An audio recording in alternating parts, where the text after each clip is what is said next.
오늘 제목을 그리스도인의 성공이다 이렇게 제목을 붙여봤어요. 사람들은 모두 성공을 원합니다.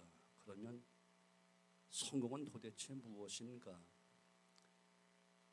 세상은 성공을 많은 지식을 쌓고 남보다 많이 알면 성공했다 이렇게 이야기하고, 또 남보다 높은 권력을 얻게 되어지면 저분 성공했다 이렇게 또 부러워하고, 또 거기에 많은 물질을 가지고 살면 그게 성공했네 이렇게 이야기하고, 남보다 높은 좋은 인기를 얻게 되어지면 성공했다라고 이야기를 합니다. 그런데 성경이 말씀하시는 성공은 높은 지식이 아니, 권력도 아니고 많은 물질도 아니고 어떤 인기도 아니, 성경이 말씀한 성공은 이기는 거예요. 이기는 거예요. 높은 지식, 많은 지식 갖지 못하고 배우지 못해도 그 속에서 어려움을 이기는 거예요. 높은 권력을 갖지 못해서 항상 지배를 받고 다스림을 받지만 견디고 이기는 거예요. 물질을 많이 소유하지 못해 비록 가난해서 남같이 풍요롭게 누리고 살지 못한다 할지라도 가난을 극복하고 이기는 거예요. 인기는 없어서 명함 한 장, 세계관 누구에게 줄 수 있는 그런 명함이 없다 할지라도 이기는 거예요. 몸이 남보다 더 건강하지 못해서 병들고 힘들고 고난이 오고 아픔이 오고 남보다 많은 핍박을 받을 때 거기에 무너지고 쓰러지고 절망하고 포기하는 것이 아니고 이기는 거예요. 당연히 늙으면 아픈 거 당연하지. 70년 80년 살았으니 당연히 아프지. 근데 그 질병 앞에 굴복해서 한탄하고 탄식하고 불평하고 원망하는 것보다 이기는 거예요. 어차피 늙으면 아픈 거야. 겉사람은 후패하나 속사람은 강건하지 라고 하며 이기는 것입니다. 이것이 바로 성경이 말하는 성공이라는 거예요. 성경 속의 믿음의 유인들 다 이긴 자들이에요. 시련을 이기고 환난을 이기고 핍박을 이기고 모진 가난을 이기고 심지어 죽음까지도 이겼던 자들이에요. 계시록 2장과 3장 보면 소아시아 7교회에 마지막에 이기는 자들을 성경은 이야기하면서 이기는 자가 되라, 이기는 자가 되라, 진정 성공자가 되라 이렇게 말하는 거예요. 세상적인 성공으로 본다면 가장 큰 실패자가 예수님일 거예요. 세례 요한일 거예요. 고작 33세에 장가도 안 가고 가장 비참하게 목뱀을 당해서 순교했던 세례 요한이 가장 실패한 사람이고, 또한 우리 주님 나이 33살에 가장 처절한 십자가의 죽음으로 가장 흉악한 죽음을 당했으니 가장 큰 실패자일 수밖에 없을 거예요. 그런데 결코 누구도 세례 요한을 실패자라고 말하는 사람 없고, 주님 위에 고난을 당하고 마지막 순교당한 사도 바울을 누가 감히 실패자라고 말하겠으며, 만왕의 왕, 만왕의 만주의 주가 되신 우리 주님을 향하여 천하 만국이 다 무릎을 꿇고 그분 앞에 이 시간 경배하고 있으니 그분을 누가 실패자라고 누가 감히 이야기하겠어요? 저는 가만히 설교하기 전에 준비하면 가보니까 다 이렇게 삐끔삐끔 누가 왔나 보니까 다 승리한 사람만 왔더라고. 여러분, 얼마나 환경이 어렵고 지금 삶이 어렵고 세상은 뒤숭숭하고 경제 불황에 그냥 기름값은 올라가고 또한 세금 낼 것은 점점 더 세금도 올라가고 온 사방을 보면 다 답답하기 그지없는데 빨리 나가서 돈 벌어야지 왜 여기 왜 와 있느냐고. 빨리 가서 다른 일 해가지고 조금이라도 보탬이 돼야 돼. 왜 여기 와 있느냐고. 세상적인 성공을 원하는 사람들은 이 자리에 나올 수 없지만 세상적인 거 다 포기하고 심지어 믿는 것 때문에 핍박을 당하고 고통을 당하고 교회가 밥 먹여주냐고 반드시 이 말 들은 분이 2명 있을 거야. 이 아침도. 그럼에도 불구하고 나왔잖아요. 한 번 옆 사람도 한 번 칭찬을, 당신 대단합니다. 그런데 표정들이 아주 안 좋아. 남에게 대단하다는 말은 절대로 안 해줘. 그냥 대단하다 이 정도. 지금 감정을 넣어서 해봐. 정말 대단하시네요. 한번 해봐.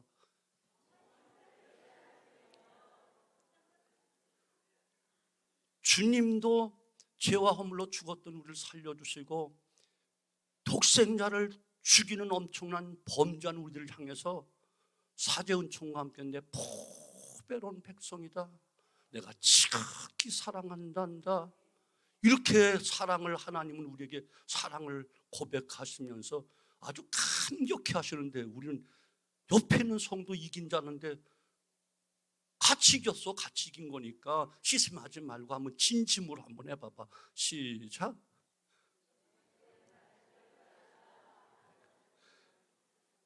꼭 쓴 오리 꽁대기 먹은 것 같아. 어떤 분은 그 벌레 씹은 얼굴 하고 앉았어. 그렇게 이기는 게 그렇게 남 이겼다니까 기분 나빠요?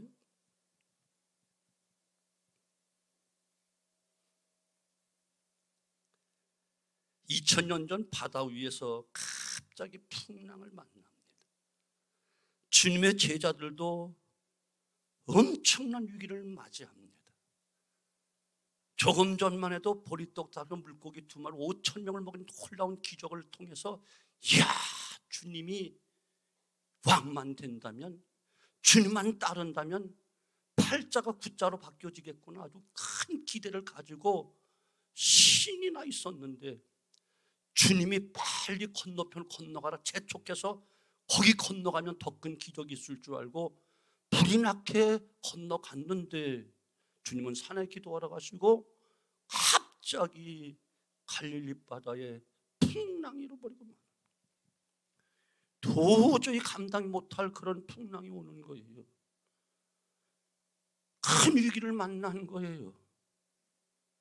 그때 몸부림치면서 살려고 아우성치는데 저쪽에 또 바다 위에 뭐 허연 게 걸어오는데 유령이 걸어오고 있는 거예요.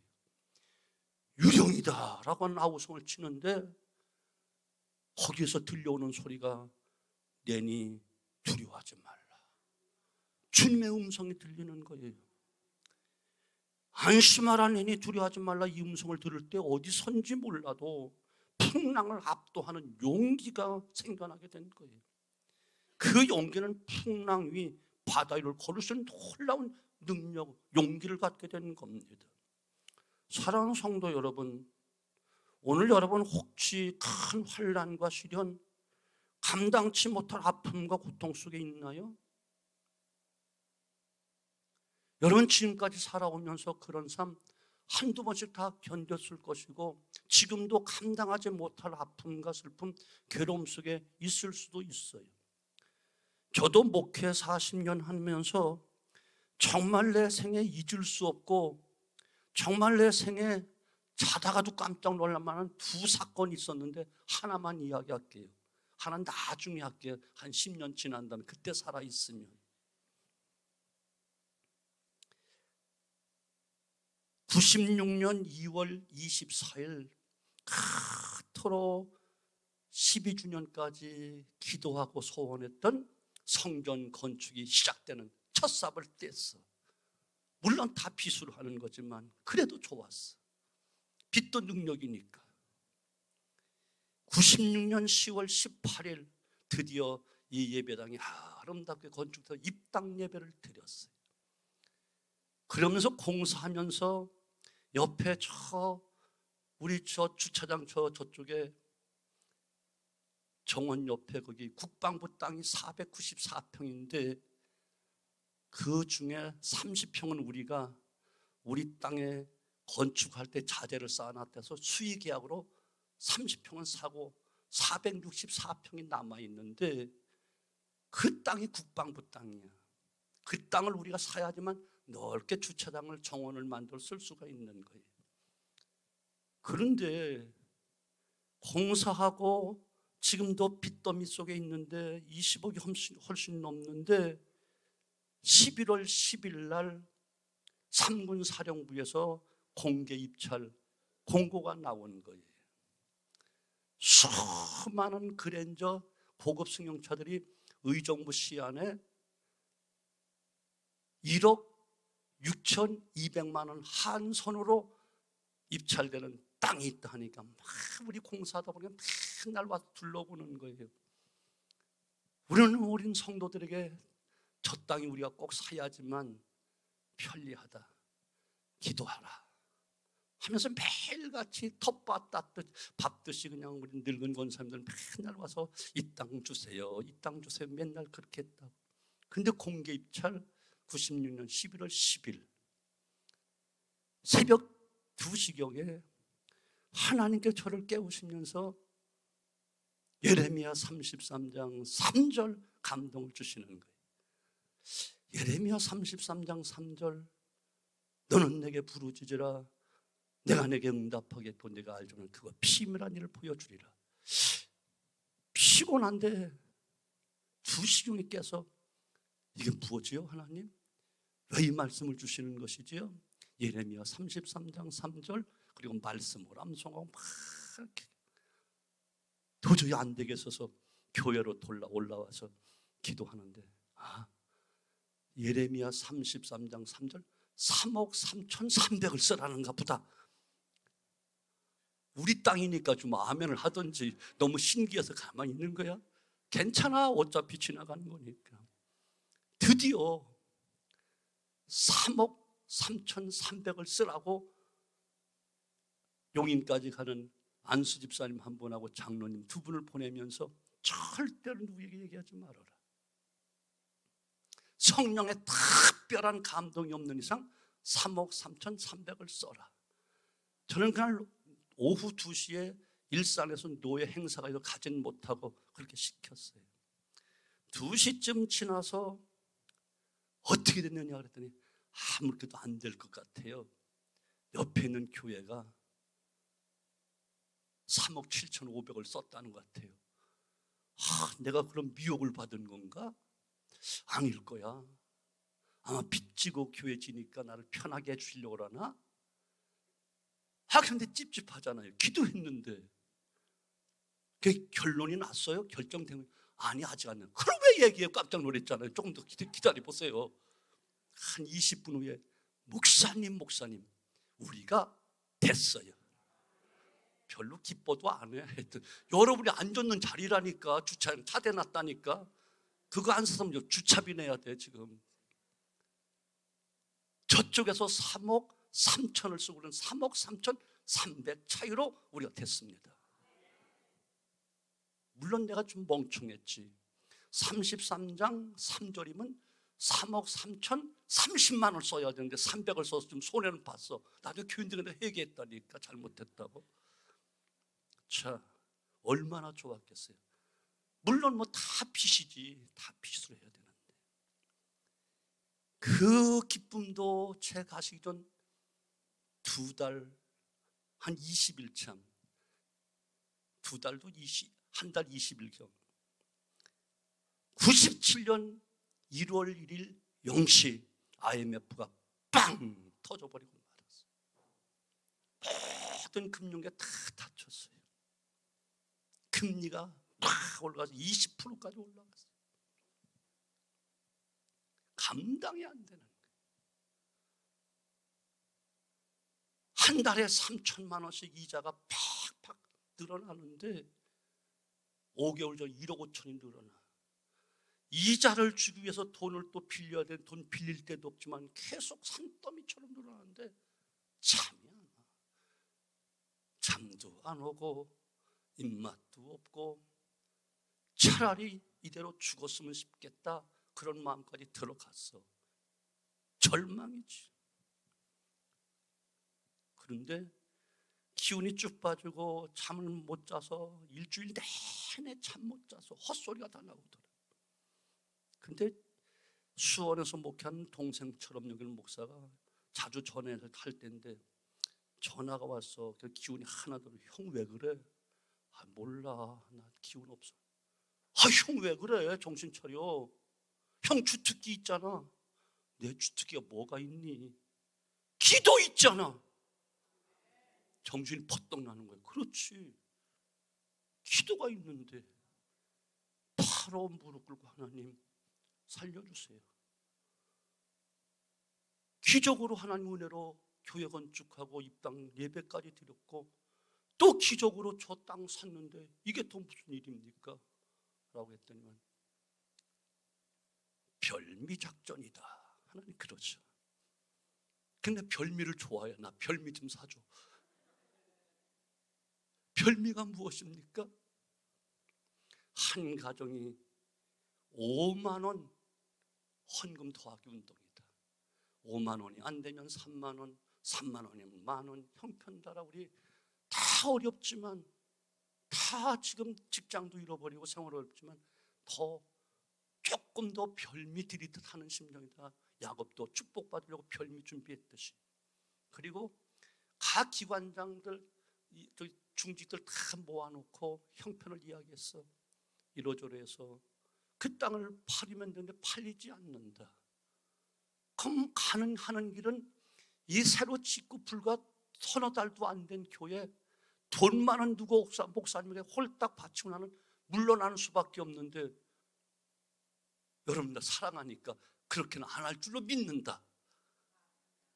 대신 별미 헌금하기 운동이다. 그렇게 해가지고 한 250만 원 정도 더 나왔어. 3천만 원 이자에 비해서 250만 원 해당이 안 되는 거예요. 그런데 다 마음을 못 두니까 금리가 뚝뚝 떨어지기 시작하고 어느 정도 안정되면서 3천만 원이 한 500만 원 마이너스 정도로 되더라고. 3천만 원 마이너스 됐다가 500만 원, 그러니까 아무것도 아닌 것처럼 보여. 무식하면 용감하다고. 그래봤자 1년이면 6천만 원밖에 안 되는데 견디는 거지 뭐. 이길 수 있어 라고 했습니다. 여러분 혹시 어려움을 당하나요? 살맛이 없을 만큼 고통스러운가요? 안심하라 내니 두려워하지 말라 말씀한 주의 음성을 들어야 돼. 속담에 호랑이에게 물려가도 정신만 차리면 산다고 말씀 어른들은 했다고요. 성경은 정신을 차리고 깨어 기도하라 말씀하고 있는 거예요. 정말로 우리가 큰 위기, 큰 아픔, 절망 속에 있다면 진정한 영육간의 성공을 원한다면 주님을 만나야 되고 그 음성을 들어야 되고 그리고 그 음성 앞에 순종하는 거예요. 순종은 우리에게 엄청난 기적, 엄청난 축복을 가져오는 거예요. 그거 비밀한 일을 보여주는 거예요. 그러므로 여러분 진정한 성공, 영적인 성공과 함께 이 땅에서 세상 사람이 원하는 성공도 여러분 누리시기를 바랍니다. 정말 우리 성도들, 우리 자녀들 가운데 높은 지식을 쌓아 많은 사람에게 영향을 끼치는 사람 되기를 바라고 권력도 얻게 되어지고 물질의 축복도 받아 천천만만의 복을 받고 만민보다 우승하는 걸로 올라온 축복도 받고 우리 자녀들이 세계민족에 뛰어난 존귀한 사람 인기도 얻게 되는 큰 복도 누리기를 바랍니다. 그러나 무엇보다 더 원하는 것은 성경이 말하는 이기는 자의 축복 누리게 되어지기를 주님의 이름으로 축원합니다. 성공이란 단어를 사람들은 참 좋아해요. 그러면서도 일반적인 가치 기준의 성공의 주인공이 되는 사람 그리 많지 않아요.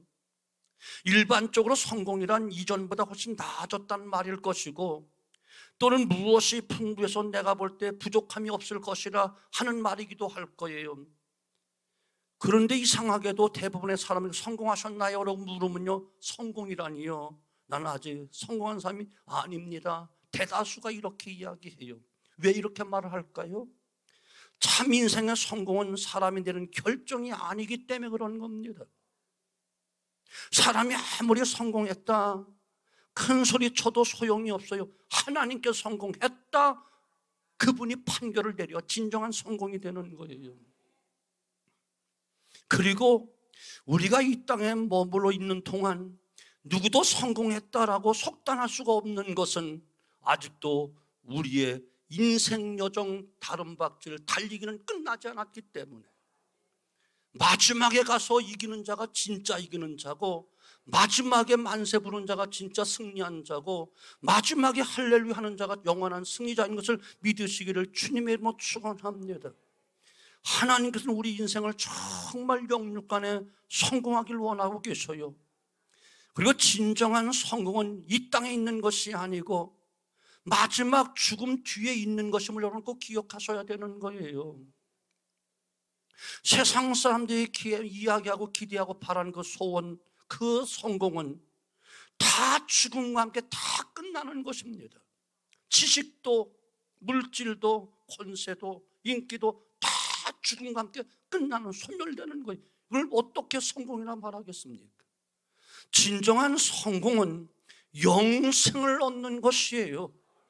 마지막 죽음까지 이기고 영원히 사는 그 영생을 얻을 때 진정한 성공자다, 이렇게 이야기하는 것인데, 그래서 성경은 세상에 돈 벌고 세상 어떤 성공을 이야기하는 그 성경책이 아니라 진짜 성공, 영생을 얻는 그 길을 가르쳐주고 있고, 그 방법을 가르치는 것이 신구약 성경 1189장인 것을 믿으시기 바랍니다.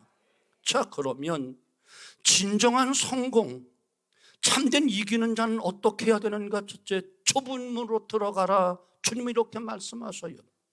좁은 문으로 들어가라. 멸망으로 인도하는 문은 크고 그 길이 넓어 그리로 들어가는 자가 많다. 누가복음 13장 24절 말씀하십니다. 마태복음 7장 13절은 좁은 문으로 들어가기를 힘쓰라. 내가 너에게 이르노니 들어가기를 구하여도 못하는 자가 많이 있느니라. 넓은 문은 누구나 쉽게 갈 수 있습니다. 그러나 좁은 문은 아무나 들어가지 못합니다. 힘쓰고 애쓰는 자들만 들어갑니다. 일반적으로 사람들은 쉬운 것이 복인 줄 잘못 알고 있어요. 쉽게 얻어지는 것은 귀한 것이 별로 없는 거예요. 귀한 것일수록 힘써야 되고 애써야 되고 노력해야 되는 거예요. 뿐만 아니라 참으로 소중한 영생의 문제는 주님의 피값으로 이루어진 것이에요. 귀한 것은 귀한 만큼 대가를 지불해야만 됩니다. 내가 할 수 없던 누가 내 대신 대가를 지불해야만 얻을 수 있는 겁니다. 기도할 수 없으면 누군가가 대신 또 기도도 해줘야 되는 거예요. 우리의 신앙생활도 쉼없는 신앙생활을, 편하게 하는 신앙생활을 여러분 부러워하지 마십시오. 지금 그는 모래성을 쌓고 있는 것이에요. 반석 위에 집을 짓는 사람, 이처럼 힘쓰고 오랫동안 수고해야만 정말 가치 있는 것을 얻게 되는 것이지요. 어린이 동화, 여러분 아기 돼지 삼형제 아시지요? 나는 어렸을 때 친했는데, 큰형이 집으로 쉽게 자기 거처 집을 줬어요. 둘째는 그리 어렵지 않게 나무를 찍어다가 집을 줬어요. 근데 막내는 오랜 세월 지나면서 완성이 될 벽돌로 집을 줬어요. 힘들고 어렵게 고생하는 동생을 보면서 형들은 참 미련하기 그지없네, 쉽게 나무로 짓지, 쉽게 집으로 짓지 하며 비웃었어요. 그런데 어느 날 배고픈 늑대 한 마리가 돼지 삼형제를 잡아먹으려고 어스렁거리고 내려왔어요. 그때 큰형 돼지가 깜짝 놀라고, 작은 돼지도 막내 동생 돼지 다 놀라서 자기가 지은 집으로 다 숨어 들어갔습니다. 이때 늑대는 큰 형이 지은 집으로 가서 바람을 훅 하고 부는 게 집이 훅 날아가 버리고 말아요. 뒷문으로 간신히 빠져나와 큰형은 둘째 집으로 도망쳤습니다. 화가 난 늑대는 그 집도 세게 입을 크게 벌려 훅 부르니까 나무로 지은 집이 퍽 하고 쓰러졌어요. 그만 놀래가지고 큰형 둘째 형은 막내 집으로 돌아가 숨어 들어가서 문을 잠그고 숨을 쉬고 있어요. 늑대가 이제 화가 나 막내 돼지의 집으로 가서 아무리 밀어보고 아무리 불어보고 해도 집이 무너지지 않아. 힘만 빠져 화가 난 늑대는 막내 돼지가 참 대단한 녀석이네 하면서 그만 헛기침하고 도망가 버리고 말았어요. 힘쓰는 만큼 유익이 되는 거예요. 막내 돼지를 보고 형들 돼지는 다 자기들의 행동이 얼마나 어리석었는지, 얼마나 부끄러웠는지 초라한 모습으로 미안하다 이 말을 했다는 거예요. 힘쓴 만큼 결과가 있는 거예요. 여러분 지금 힘이 드시다면 그만큼 가치가 있는 것입니다. 주님은 좁은 문이라고 이렇게 말씀을, 좁은 문으로 가십시오. 둘째는 성공을 정말 원하는 기초를 잘 놓아야 돼요. 진실로 사람들의 성공의 시작은 하나님을 향하게 될 때부터 시작이 되는 거예요. 진정한 성공을 원하시는가요? 우리의 생각, 우리의 목표, 우리의 계획이 하나님을 향하여 서야만 되는 겁니다. 아멘. 하나님을 향하는 일이 제일 먼저 성공해야만 나머지가 성공하게 돼 있는 거예요. 다윗이 성공한 것은 골리앗을 이겼기 때문에 성공한 게 아니에요. 고난 뒤에 왕관을 쓰고 이스라엘 두 번째 왕이 됐기 때문에 성공한 것이 아니에요. 그 마음이 하나님 마음과 합했기 때문에 성공한 거예요. 사도행전 13장 22절 이 세 아들 다윗을 만나니 내 마음에 합한 자다. 내가 저를 통하여 내 뜻을 다 이루리라. 이게 진짜 성공인 거예요. 성공은 얼마만큼 가졌느냐 소유의 개념이 있지 않고 어느 위치에 어느 자리에 있는가 여기에 개념이 있는 거예요. 내가 어떻게 존재하는가 하는 문제는 내가 얼마나 소유했는가 보다 더 중요한 것이에요. 사람들이 일반적으로 성공과 실패를 소유의 개념으로만 다 생각하기 때문에 선한 일을 머뭇거리고 있는 거예요. 소유의 개념을 가지고 사는 평생 만족함이 없습니다. 그러나 존재의 개념으로 사는 사람은 항상 행복할 수가 있는 거예요. 기억하십시오. 기도하는 사람도 찬송하는 사람도 예배하는 사람도 무엇을 얻기를 위해 소유욕에 사로잡혀 있다면 그는 실패할 가능성이 많은 사람이고, 아니 벌써 실패한 사람입니다. 교회는 다닌다 이 말이 나와도, 교인이라는 소리를 듣게 돼도, 혹은 집사님, 권사님, 장로님, 목사님 이런 말을 듣는다 할죠. 그 안에는 예수님 안 계십니다. 그러면 믿는다고는 하는데 하나도 다를 것이 없고 달라진 것이 없잖아요. 만족이 없고 기쁨이 없고 감사도 없고요. 오히려 부담스러워 하잖아요. 왜 그럴까요? 성경을 몰라서일까요? 기도를 하지 못해서일까요? 신유의 은사가 없어서일까요? 아니면 믿음이 약해서일까요? 배우지 못해서일까요? 아니요. 신앙의 털을 잘못 닦았기 때문에 그런 거예요. 주님을 순수하게 바라보아야 할 사람들이 부를 바라봅니다. 권력을 바라봅니다. 그것을 위해서 금식하고 기도합니다. 무엇을 소유하기 위해서 주님을 바라보는 조건부 신앙은 하나님마저도 자기 소유로 삼으려고 합니다. 조건부 신앙과 소유 중심의 신앙은 사마니즘 그거는 세상이 이야기하는 기복신앙, 사마니즘 신앙이라고 이야기하는 거예요. 한마디로 신앙의 기초를 소유에다 놓는다면 100% 실패하는 신앙생활을 하게 될 것입니다. 주님은 이 땅에 오시고 십자가에 달려 죽으신 것이 소유를 변화시키기 위해서 이 땅에 오시고 죽으신 것이 아니에요. 우리의 존재를 변화시키기 위해서 오셨고 십자가를 지시는 것입니다. 존재의 변화, 이것은 거듭남, 이것이 참 믿음인 것입니다.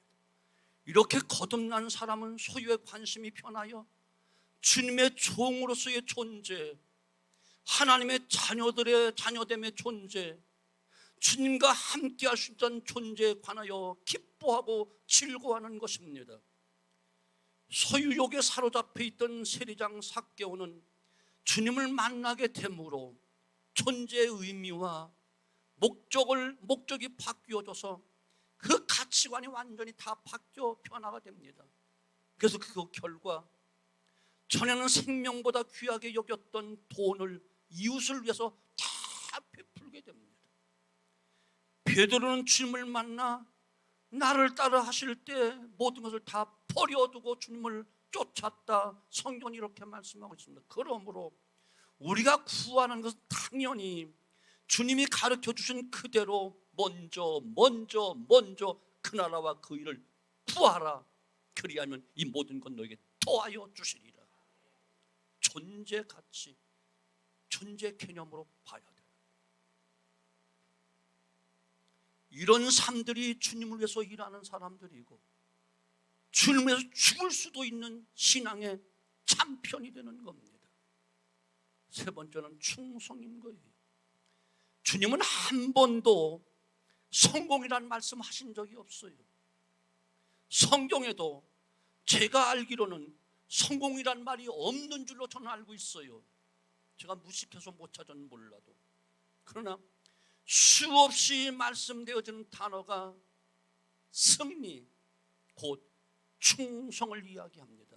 바로 성공은 충성 속에 담겨져 있고 숨어 있기 때문에 그런 거예요. 어떻게 충성할까요? 먼저 하나님이 원하시는 충성은 작은 일에 충성하는 거예요.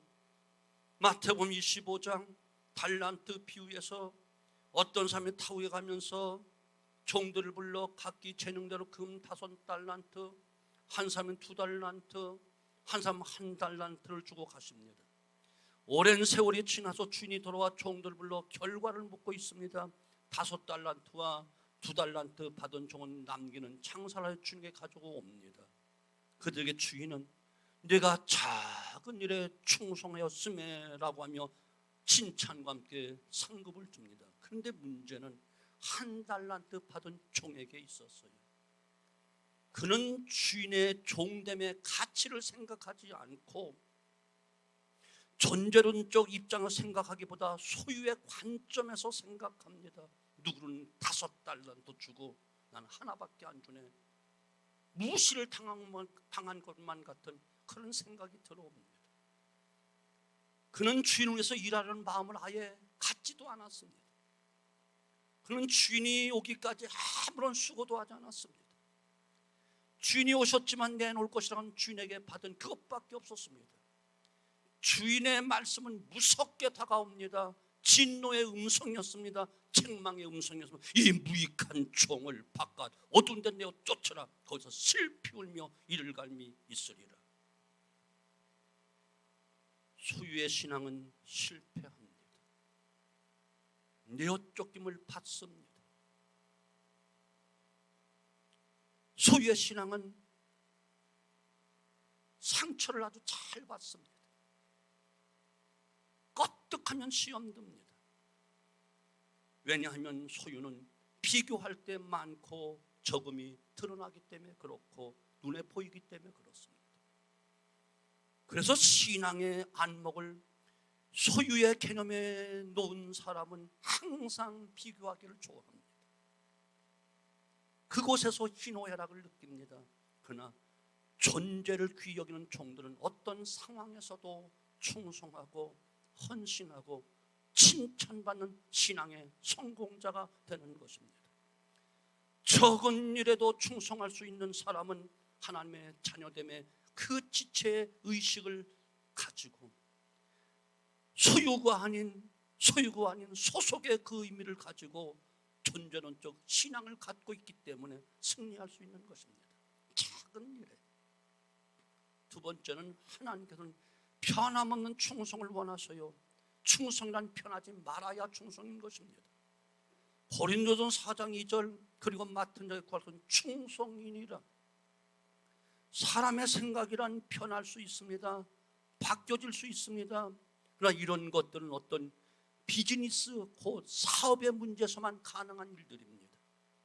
다시 말해 이에 타산이 들어가는 것은 언제든지 달라질 수 있고 변질될 수 있습니다. 그러나 은혜로 형성된, 은혜로 얻게 된 그 일들은 이 몸이 죽고 100번 고쳐 죽어도 절대로 변할 수가 없습니다. 달라지지 않습니다. 주님을 믿는 사람들 중에도 비즈니스로 믿는 사람들은 환경과 상황에 따라 모든 것이 바뀌어집니다. 충성하던 사람이 어느 날 갑자기 충성이 아니라 역적 노릇을 합니다. 그것은 자신이 믿든 안 믿든 그의 신앙은 사업이요 흥정일 뿐입니다. 참된 신앙의 출발은 은혜 위에서 시작되는 것입니다. 그것도 값없이 받은 은혜이며 엄청난 대가의 지불이 된 그 은혜, 여기에서 시작되는 것입니다. 세상이 편해도 받은 은혜가 편하지 않습니다. 이것이 참된 신앙인 것입니다. 내 생활이 아무리 궁색해져도 내 몸이 오늘 당장 죽을 것 같은 고통이 있어도 이미 받은 바 은혜가 너무 크기 때문에 변할 수 없다. 이것이 바로 진정한 신앙이며 진정한 충성인 것입니다. 마지막 한 가지, 충성은 죽도록 하는 거예요. 서문학교회는 요한계시록에 나오는 7교회 중에 칭찬받은 2교회 중에 한 교회입니다. 일반적으로 그들의 생활은 매우 궁핍한 생활이었습니다. 그러나 그들의 영적 상태는 부요한 교회였기 때문에 핍박과 환난 가운데 그들은 주님을 위해 죽을 수 있었던 것이고, 그러므로 서문학교회는 순교하는 교회로 유명한 교회로 지금까지 남아 있습니다. 주님의 생명을 나를 위해 주셨기에 그 사랑을 배교할 수 없어서 생명까지 드리는 기도인, 멋있는 교인 아니겠습니까? 이것이 진정한 충성인 것이고 은혜를 바탕으로 한 신앙인 것입니다. 그들의 대선배 폴리갑이라는 분이 있습니다. 그분이 순교를 합니다.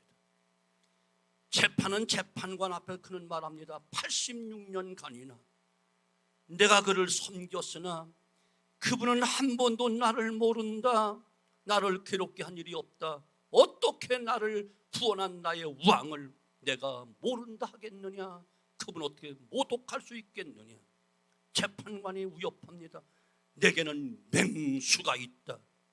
회개치 않으면 너를 그에게 던지겠다.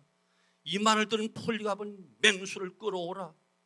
더 선한 것에 더 악한 것으로 환원되는 회개는 우리에게는 있을 수 없다. 잘못된 쪽으로 변화되는 건 있을 수 없다는 거예요. 네가 맹수를 우습게 본다면 너를 내가 불살라 버리겠다. 폴리갑은 대답하기를 그대는 1시간가량 사르고 그 위에 꺼져 없어지는 불로 나를 위협하는구나. 그러나 그대는 장차 다가올 심판의 보를 모르는구나. 하나님을 모르는 자들에서 남겨둔 영원한 형벌의 불을 모르고 있구나. 왜 이렇게 꾸물거리고 있느냐? 빨리 불을 가져와라. 큰 소리치며 그는 순교를 당했던 거예요. 사랑하는 성도 여러분, 초대교회 신앙의 사람들은 진정한 이기는 자, 승리자, 순교의 그 길을 담대히 걸어갔습니다. 이 말세지만 마지막 때는 점점 더 악해지고 믿음을 지키고 교회를 지키는 어려운 때가 되었습니다. 여러분, 이제 그 순교의 줄을 이어받아야 되지 않을까요? 죽도록 충성하라. 그리하면 생명의 면류관, 영원히 사는 영생의 면류관을 내게 주리라. 진실한 충성이 참된 성공을 가져옴을 여러분 믿으시기 바랍니다. 이런 성공이 바로 면류관이라는 거예요. 소유의 개념의 신앙을 버리고 주님의 자녀된 존재로서의 신앙만이 성공적인 참된 복을 누릴 수 있다는 사실을 의심 없이 믿고, 불을 두려워하지 말고, 맹수를 두려워하지 말고, 죽음을 두려워하지 말고 기꺼이 찬송하며 그 길 걷는 마지막 주자의 순교에게 담대하게 줄을 서게 되어지기를 주님의 이름으로 축원합니다. 기도합니다. 아버지 감사합니다.